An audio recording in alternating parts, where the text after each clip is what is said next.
Ya, betul. Mau tanya apa? Prof, soal yang hak angket yang di DPR Pak Ganjar menggulirkan hak angket gitu tentang kecurangan pemilu, tanggapannya gimana Pak? Ya itu tugas DPR ya. Nah, DPR itu artinya partai. Saya kan bukan partai, saya tidak tahu. Itu katanya mau komunikasi juga sama Paslon 01. Mungkin paslon dalam arti partai pengusung, bukan paslonnya. Paslonnya seperti saya kan bukan orang partai, tidak mungkin komunikasi urusan angket. Tapi pembicaraan hak angket itu benar sudah dibicarakan waktu tanggal 15 kemarin itu. Oh iya, angket, interpelasi itu dibicarakan, tetapi itu rapat partai pengusung.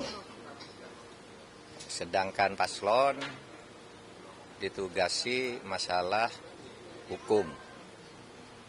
Nah, dan saya sebagai paslon masalah hukum sudah nyerahkan ke sebuah tim khusus.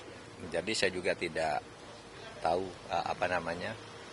tidak harus tahulah apa yang dikerjakan, mereka terus bekerja. Yang tim khusus. Prof, kemarin TPN mengkritik soal Sirekap KPU bermasalah. Ini kalau Prof sendiri melihatnya bagaimana?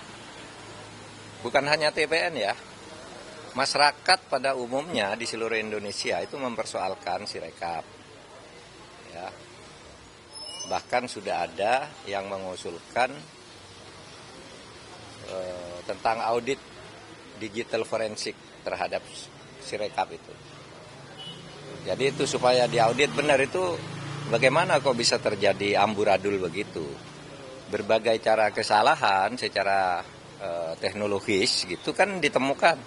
Ada kalau ketahuan salah di sini dikeluarkan pindah ke daerah lain itu kan ada juga. Ada kesalahan input dan sebagainya. Nah itu sebabnya lalu menimbulkan kecurigaan. Oleh sebab itu perlu diadakan audit digital forensik terhadap Sirekap dan sistem data server KPU-nya sekalian. Saya mendengar tadi Mbak siapa tuh yang anggota KPU itu menjelaskan ini sudah diaudit oleh lembaga yang berwenang.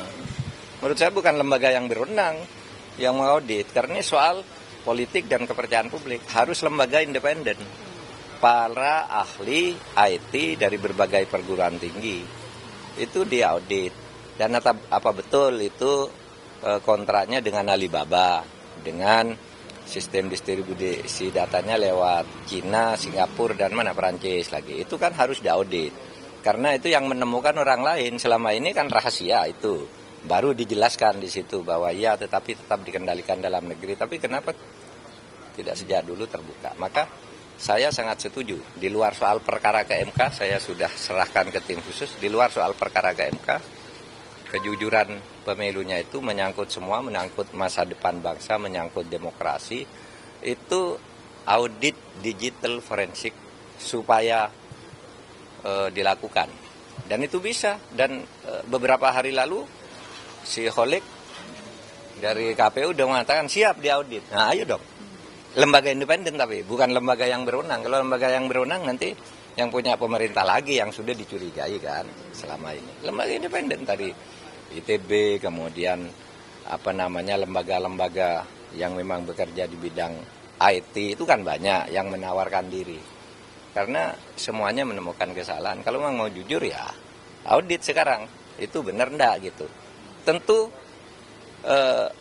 itu dilakukan di luar soal proses hukum ke MK, itu soal lain. Ini soal kredibilitas KPU-nya saja. Ini siapa yang mengendalikan KPU melakukan hal seperti itu. Oke. Prof, kita tahu untuk membuktikan di MK nanti, untuk membuktikan secara TSM itu tidak mudah ya Prof. Nah sejauh mana sih tim sudah mengantongi alat bukti untuk membuktikan hal tersebut? Nah tanyakan ke tim, saya bukan tim.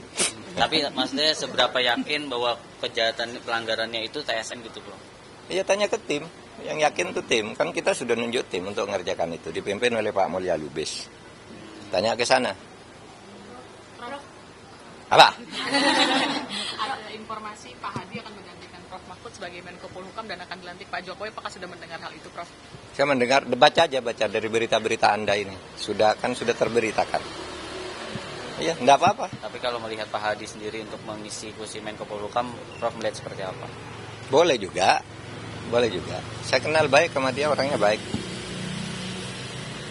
Yang dari tanggapan soal pertemuan Presiden Jokowi dengan Surya Paloh. Dari sisi hukumnya seperti apa? Ya, di Soalnya tengah. katanya Jokowi bilang sebagai jembatan seluruhnya gitu. Memang ada perpecahan atau gimana sih Prof? Kok harus dijembatani sama Pak Jokowi? Iya. Ya enggak tahu saya. Kan kemarin saya sudah bilang itu yang tahu Pak Jokowi dan Pak Surya Paloh. Kalau saya kan tidak bisa menduga-duga. Semua bisa terjadi ke depan ini. Namanya politik juga, dinamikanya akan tinggi. Belum lagi kita melihat gerakan Pak Prabowo itu nanti bisa menjadi fenomena sendiri. Yang Pak Jokowi dengan yang lain fenomena sendiri. Itu ya biasa politik.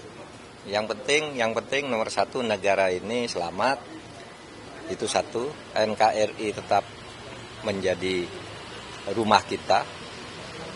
Ya, NKRI sebagai bentuk negara ya.